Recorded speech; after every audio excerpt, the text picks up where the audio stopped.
Hi all. Most people who buy Yamaha's flagship arranger, the Genos 2, are usually at a high enough standard in their musical journey to warrant paying for such a quality and costly machine. For me, that's the total opposite. For the past few years, I've been making my own background music for my woodworking channel and for my mini restoration channel, using just a MIDI controller and Logic Pro. It was fun to do, but it was really basic, mainly because I never learned how to actually play an instrument.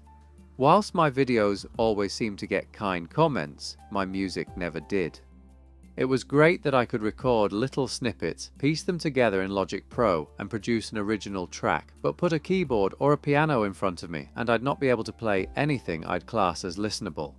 I'd always wanted to learn to play the keyboard or the piano, so when I saw the Genos 2 for the first time I thought, this is the machine I'd like to learn on, and the bonus would also be that I could use the Genos as my controller for MIDI recording in Logic Pro.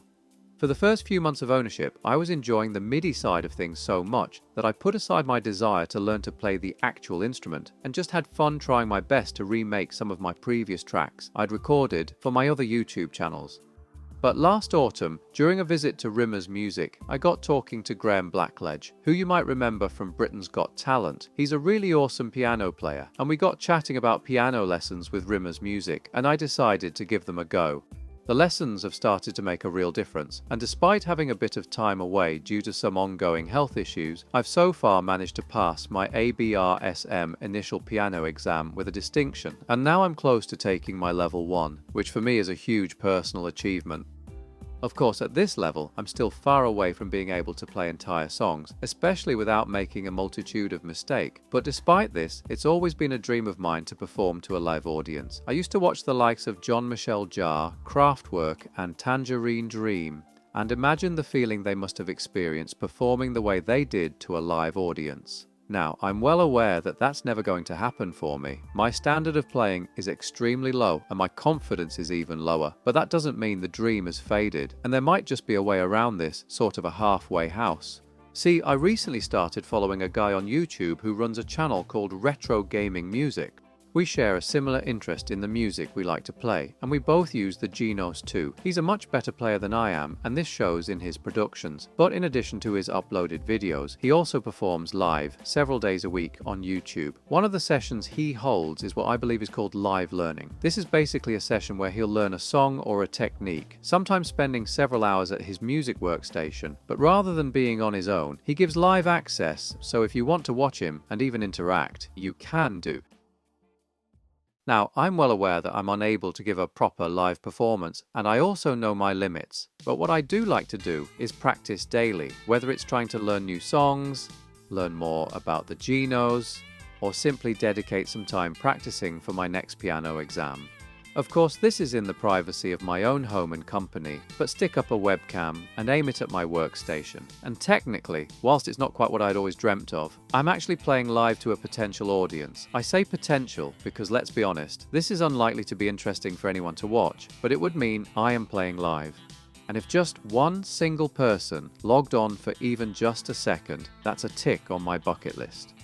So, behind the scenes, I've actually been speaking with LeeABakerMusic, and he's been giving me a few pointers on how to set up for playing live on YouTube. You can get really technical with these live setups, and you only have to look at LeeABakerMusic's live stream to see how impressive the setup can look when it's done properly. But for now, I will just be keeping things simple until I feel confident to be able to up my game a little.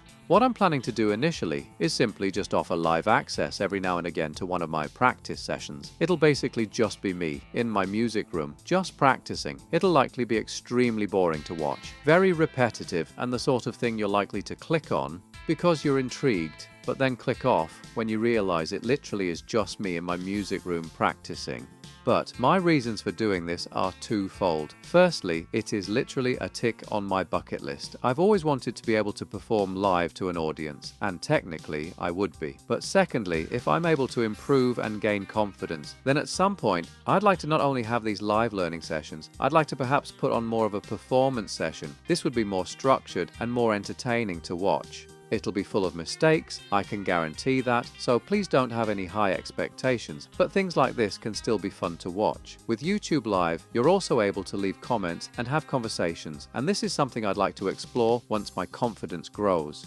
So the reason behind this video is just to let you all know that in the not so distant future, if you happen to notice a live session running on this channel, please don't have any high expectations, and it will be boring and uninteresting at first. But on the flip side, I'll be trying my best to learn to play better, and I'll be looking at how I can restructure the sessions in the hope that at some point in the future, I'll be able to run a live session that'll be interesting and enjoyable to watch. And perhaps, if you do see a live session running and you happen to take a look, by all means, leave some feedback or any thoughts you have on ways it could be improved. It will take time for me to learn to play properly. It will take time for me to gain the necessary confidence to run a successful live session. And it will take time for me to understand the technicalities of running such a session. I once heard that when the Beatles first started out, they were actually booed off stage. Now, obviously I don't and won't compare myself to the Beatles, but the point I'm trying to make is that everybody has to start somewhere, and you never know where things will take you. And this is just me making my start. It will be utter rubbish at first, but I'm hoping that given time, it will one day be worth a watch. Thanks for watching.